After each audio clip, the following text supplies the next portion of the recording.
memaparkan hasil diskusi kami mengenai materi tenaga eksogen. Nah, sebelum memulai materi, izinkan kami memperkenalkan diri terlebih dahulu. Saya sendiri atas nama Sinta Kusmawati dan di samping saya ada Muhammad Ali Fatsaki, Atira Ramadhani, Nisha Fatul dan Asida Saputri. Untuk mempersingkat durasi video, izinkan kami memulai materi.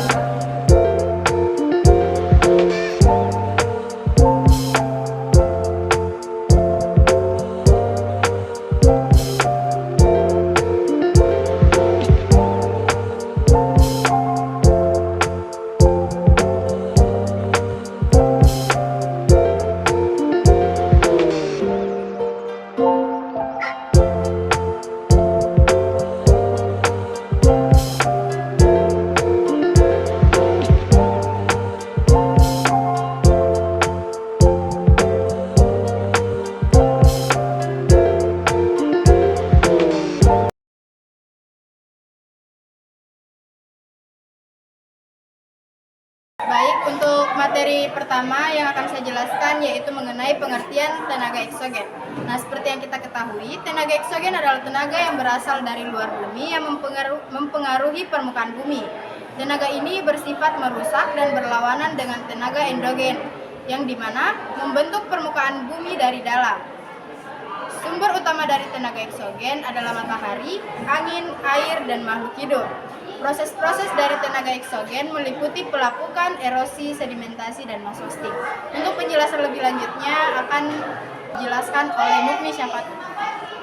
Materi yang kedua yaitu jenis-jenis tenaga eksogen. Yang pertama, pelapukan. Pelapukan adalah proses penghancuran batuan yang disebabkan oleh faktor fisika, kimia, atau biologis. Jenis-jenis pelapukan. Yang pertama, pelapukan fisik atau mekanik. Terjadi karena perubahan suhu, tekanan, atau pembekuan air dalam celah batuan. Contohnya, batu retak akibat panas siang dan dingin malam. Yang kedua, pelapukan kimia. Terjadi karena reaksi kimia seperti oksida atau larutan asam, hujan yang menghancurkan batu kapur. Yang ketiga, pelapukan geologis, disebabkan oleh aktivitas makhluk hidup seperti akar tumbuhan yang menembus batuan atau mikroorganisme yang menghasilkan zat kimia. Berikutnya yaitu dampak bagi kehidupan.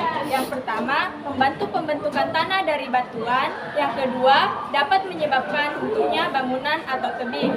Materi berikutnya akan dibacakan oleh Atira Ramadhani. Kedua, erosi. Erosi adalah pengikisan permukaan tanah atau bebatuan oleh air angin, es atau gelombang laut. Jenis-jenis erosi. Yang pertama adalah erosi oleh air fluvial, yaitu pengikisan tanah oleh air hujan atau sungai menyebabkan terbentuknya jurang dan longsor. Kedua, erosi oleh angin atau aeolian, yaitu terjadi di daerah kering dan pasir seperti gurun. Ketiga, erosi dan glacier atau glasial, yaitu pengikisan batuan oleh es yang mencair di daerah pesisir. Keempat, erosi oleh ombak atau marin, yaitu mengikis pantai membentuk tebing atau gua laut. Dampak bagi kehidupan yaitu mengurangi kesuburan tanah akibat hilangnya lapisan atas tanah.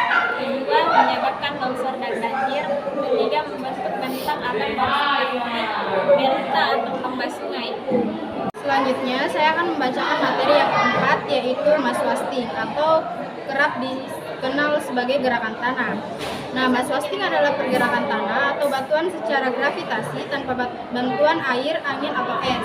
Contohnya adalah longsor, guguran batu, dan tanah amblas. Dampak bagi kehidupan, yang pertama dapat merusak pemukiman dan infrastruktur. Yang kedua, berbahaya bagi masyarakat di daerah perbukitan dan pegunungan. tenaga eksogen terhadap kehidupan. Dampak positifnya membantu pembentukan tanah subur dari pelapukan batuan, membentuk bentangan alam seperti delta dan pantai yang berguna untuk pariwisata, membantu membentuk gua dan terasering yang bisa dimanfaatkan manusia. Dampak negatifnya yaitu menyebabkan longsor dan banjir akibat erosi berlebihan, mengikis daratan, menyebabkan abrasi pantai, dapat merusak infrastruktur dan lahan pertanian. 4. Cara mengurangi dampak negatif tenaga eksogen, yaitu 1. Menghijaukan kembali hutan gundul untuk mengurangi erosi dan longsor. 2. Membuat terasering di lahan miring agar tanah tidak terkikis oleh air hujan. 3. Membangun pemecah ombak dan tanggul untuk mencegah abrasi pantai. 4. Menanam vegetasi pantai seperti mangrove untuk menahan sedimentasi dan erosi pantai. Yang terakhir yaitu kesimpulan, tenaga eksogen memiliki pengaruh besar terhadap bentuk permukaan bumi dan kehidupan manusia. Memiliki manfaat seperti pembentukan tanah. Itulah hasil dari pemaparan hasil diskusi dari kelompok 4. Kurang dan lebihnya mohon dimaafkan. Wabillahi taufiq wal hidayah. Wassalamualaikum warahmatullahi wabarakatuh.